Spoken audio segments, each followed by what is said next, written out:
Picture this. Under the brilliant Queensland sun, a rocket stands tall and gleaming, its surface shimmering with the promise of a new era for Australia. The stage is set at the edge of the continent, where the vast blue of the Coral Sea meets the rugged expanse of North Queensland. The world's eyes are fixed on this moment, an Australian-built rocket, Ares-1, moments away from making history. But then, for the second time, the countdown is halted. Engineers at the Bowen Orbital Spaceport, their faces etched with tension and hope, scramble to diagnose the issue. Spectators watching online, in classrooms, and in living rooms across the nation hold their breath. Why, after decades of aspiration, is Australia still struggling to ignite its own path to space?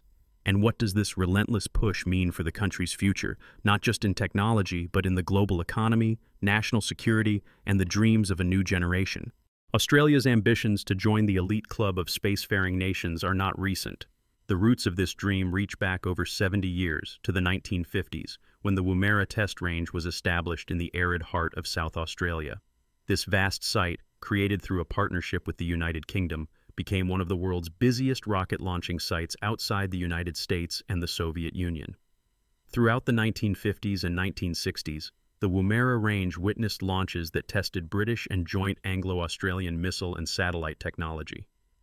But despite this promising start, Australia's presence in space gradually faded. Political winds shifted, funding ebbed and flowed, and technical setbacks mounted. The bold vision of a sovereign Australian launch capability dimmed, replaced by reliance on foreign rockets, first from Europe, then Russia, and more recently, the United States and New Zealand. For generations, Australian satellites, scientific payloads, and even defense systems have hitched rides on rockets built and launched overseas, leaving the country on the sidelines of the modern space race. Yet, Australia's space dream has never truly died. In recent decades, the global space industry has undergone a dramatic transformation. What was once the exclusive domain of superpowers is now a dynamic, multi-billion-dollar global marketplace, driven by innovation, commercialization, and the explosive growth of small satellites. The so-called new space revolution has lowered the barriers to entry, enabling smaller nations, and even private companies, to carve out their own place among the stars. For Australia, the stakes could not be higher. The government has set a bold goal to triple the space sector's contribution to the national economy by the year 2030, raising it to 12 billion Australian dollars and creating up to 20,000 high-tech jobs. But to achieve this, the nation must overcome its historic dependence on foreign launch providers and develop the ability to put its own payloads into orbit on its own terms. Enter Gilmour Space Technologies. Founded in the year 2015 by brothers Adam and James Gilmour, this Queensland-based company has become the face of Australia's most ambitious push yet to rejoin the ranks of spacefaring nations. Drawing on backgrounds in finance, engineering, and a deep passion for innovation, the Gilmour brothers set out to build something that had eluded Australia for decades: a reliable, domestically designed and manufactured orbital launch vehicle. Their flagship project, the Ares rocket, is more than just a technical marvel. It is a symbol of national ambition, resilience, and the power of private enterprise to drive technological progress. The Ares-1 rocket stands a modest 25 meters tall, about the height of a 7-story building, but it represents a giant leap for Australian spaceflight. Powered by a hybrid propulsion system, which ingeniously combines the stability and simplicity of solid fuel with the flexibility and efficiency of a liquid oxidizer, Ares-1 promises both performance and safety. Its second stage is crafted from advanced carbon composite materials, reducing structural weight and maximizing payload capacity. And at its heart lies a cutting-edge, 3-dimensional printed engine, a showcase of modern manufacturing that dramatically slashes production time and costs. These innovations put Gilmour Space at the forefront of the so-called new space movement, where agility and creativity are as vital as raw engineering muscle. Funding has always been a challenge for space startups, but Gilmour Space has managed to attract over 64 million Australian dollars in venture capital and strategic government grants. Investors from Australia and abroad see the company as a key player in unlocking the potential of the $400 billion global small satellite launch market, a sector expected to launch more than 1,000 satellites annually over the coming decade. The Australian government, through agencies like the Australian Space Agency, is betting big on the space sector, viewing it as a driver for economic diversification, technological leadership, and even national security. The Bowen Orbital Spaceport, perched on the Queensland coast, offers unique advantages. Its location enables launches into a wide range of low and mid-inclination orbits, making it a highly attractive site for both domestic and international satellite operators. Industry leaders are taking note. Dr. Megan Clark, head of the Australian Space Agency, describes Gilmour as an important part of a vibrant and competitive space industry in Australia. Michael Davis, chair of the Space Industry Association of Australia, puts it bluntly: sovereign launch capability is crucial for Australia's long-term ambitions. Without it, we are forever dependent, forever waiting in line behind larger powers. But as with any pioneering effort, the road to space is strewn with obstacles. The Ares-1 rocket's journey has been a saga of highs and lows, learning and resilience. Earlier this year, with the rocket standing ready on the pad, a tropical cyclone, named Alfred, forced the team to shelve their first launch attempt. Nature, as any seasoned rocketeer will tell you, is an uncompromising adversary. Months later, another setback struck, this time from within. A technical glitch during a routine vehicle shutdown triggered an electrical feedback loop, causing the payload fairing, the rocket's protective hat, to eject prematurely. Because the fairing separation is a single-use system, this error meant the team had to halt the mission, replace the hardware, and start their preparations anew.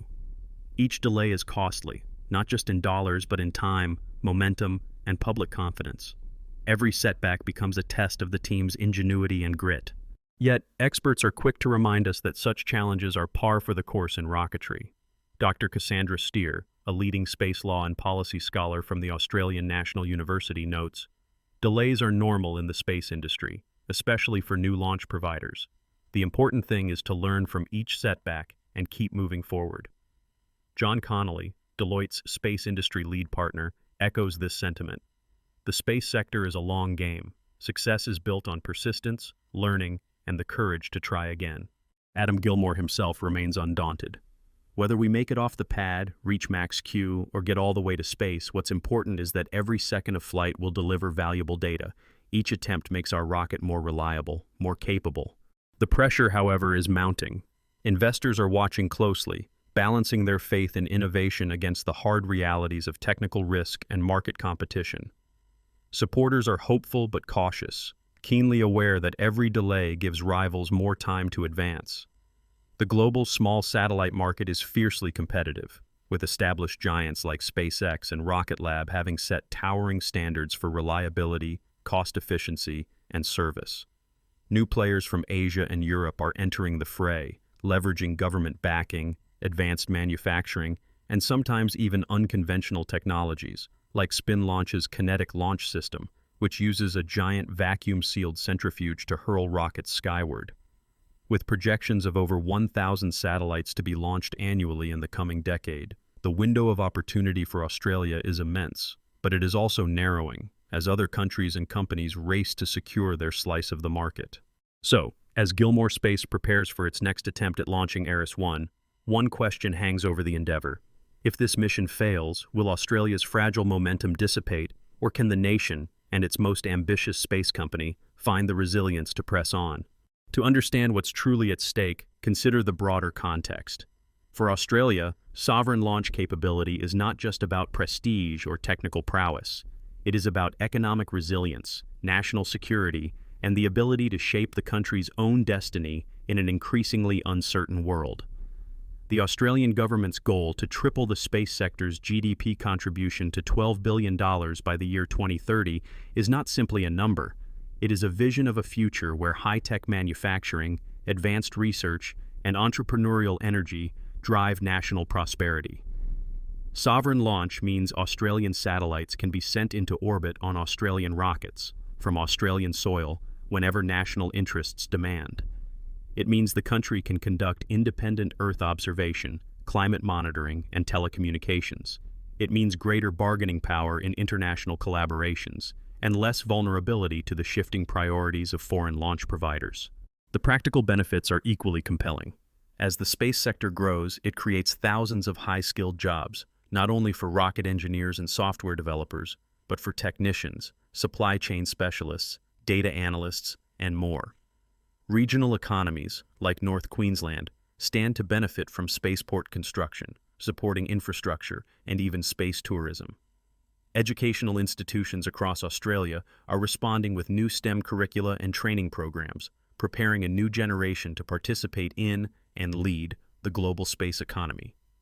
The spin-off technologies developed for rockets, from advanced composites to hybrid propulsion systems, often find applications in other industries: automotive, aviation, renewable energy, and even medicine. But there are also risks. If Gilmour Space, after all this investment and anticipation, suffers repeated launch failures or cannot resolve its technical hurdles, investor confidence may dwindle. Customers, whether commercial satellite operators, scientific researchers, or defense agencies, may turn to established providers abroad, especially if timelines and reliability cannot be assured. Australia could find itself trapped in a cycle of dependency, missing out on the economic and strategic dividends that come with sovereign capability.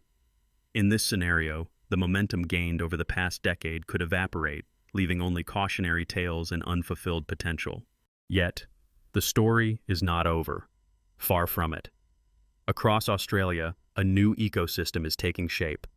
Gilmour Space is not alone in its quest. Southern Launch, based in South Australia, is building a launch facility aimed at polar and sun-synchronous orbits, expanding the range of missions Australia can support.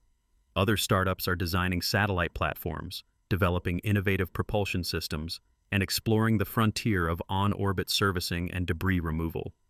Government agencies are working to streamline regulations, develop international partnerships, and foster a culture of innovation.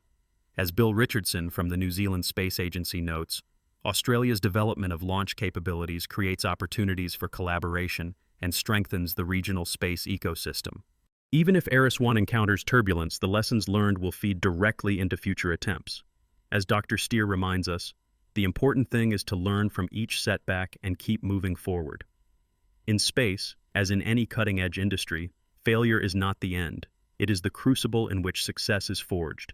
Every major space power today, from the United States to China, has endured spectacular failures before achieving orbital triumph.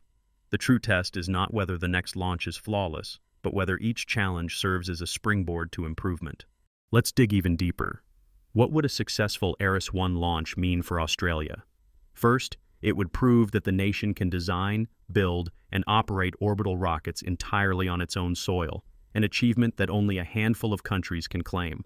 It would unlock investor confidence, opening the door to larger rounds of funding, more ambitious missions, and perhaps even the development of reusable rocket stages. Commercial contracts, both domestic and international, would likely flow in as satellite operators seek reliable, flexible access to orbit from the southern hemisphere. The North Queensland region could see a surge in high-tech employment, infrastructure investment, and even ancillary industries such as rapid prototyping and advanced materials manufacturing. Australia would be positioned as a credible player in the $400 billion global small satellite market, able to compete not just on price but on innovation, service, and strategic flexibility. Success could also inspire a wave of new entrants into the sector. Entrepreneurs, engineers, and students, seeing that the dream is possible, might launch their own ventures, driving a virtuous cycle of innovation and competition. Universities and research centers could attract more funding for space science, engineering, and policy studies. The space brand of Australia would be strengthened, making the nation a preferred partner for international collaborations, from Earth observation to lunar exploration. But what if setbacks continue? The risks are real. Repeated delays or another high-profile launch failure could shake stakeholder confidence. Investor patience, while resilient, is not unlimited. If problems persist, customers may seek alternatives, turning to the proven track records of SpaceX, Rocket Lab, or emerging Asian and European launch providers. Australia could be relegated to a customer role, always dependent on foreign rockets, missing out on the strategic and economic advantages of sovereign capability. To mitigate these risks, many experts argue that a sustained, coordinated effort is needed, combining increased government support, strategic international partnerships, and a focus on niche capabilities where Australia can excel. For example, the nation is well positioned to support missions focused on Earth observation, disaster monitoring, and advanced telecommunications, areas of growing global importance. Specialized services, such as customized payload deployment or rapid response launches, could differentiate Australian providers in a crowded market, developing reusable rocket stages, investing in next-generation propulsion, and embracing advanced manufacturing, like three-dimensional printed engines, will be key to maintaining a competitive edge. There are also broader societal benefits. As Australia's space sector matures, it can serve as a catalyst for regional economic development, particularly in areas like Queensland and South Australia. High-tech jobs, research partnerships, and educational initiatives can help bridge the urban-rural divide, fostering prosperity in communities that might otherwise be left behind. The technologies developed for rockets, whether advanced composites, hybrid propulsion, or data analytics, often spill over into other sectors, enhancing national competitiveness and export potential. On the global stage, sovereign launch capability gives Australia more than just economic leverage. It strengthens national security, enabling the country to deploy and maintain satellites critical for defense, intelligence, and disaster response. It provides a platform for independent scientific research, from climate monitoring to space weather observation. And it enhances the nation's ability to participate in international partnerships, contributing expertise and capabilities to global missions. So, can Gilmour Space overcome the odds and ignite Australia's space ambitions? The answer is a resounding yes, if they continue to learn, iterate, and rally support from both government and the private sector. History shows that every major space power has faced and overcome failures. The real test is not whether the next launch is perfect, but whether the team uses each challenge as a catalyst for improvement. Here's a fascinating fact. The Ares rocket's engine, crafted using advanced three-dimensional printing, is not just a technical feat. It is a glimpse into the future of manufacturing, a future where complex rocket components can be produced faster, cheaper, and with greater precision than ever before. This kind of innovation could one day make Australia's rockets among the most competitive in the world, attracting customers not only for their reliability, but for their cutting-edge design and efficiency. For those captivated by the intersection of technology, economics, and national ambition, this is a story worth following. The next chapter in Australia's space journey is unfolding right now, and its outcome will shape the nation's place in the 21st century world. Will Australia rise to the challenge, carving out a unique role in the global space economy? Or will the dream remain tantalizingly out of reach as others seize the initiative? We invite you to join the conversation. Subscribe to our channel, share your thoughts in the comments below, and let us know. Do you believe Australia will make it to orbit with a rocket of its own? What lessons can other aspiring space nations learn from Gilmour Space's journey? Your voice matters in this unfolding story.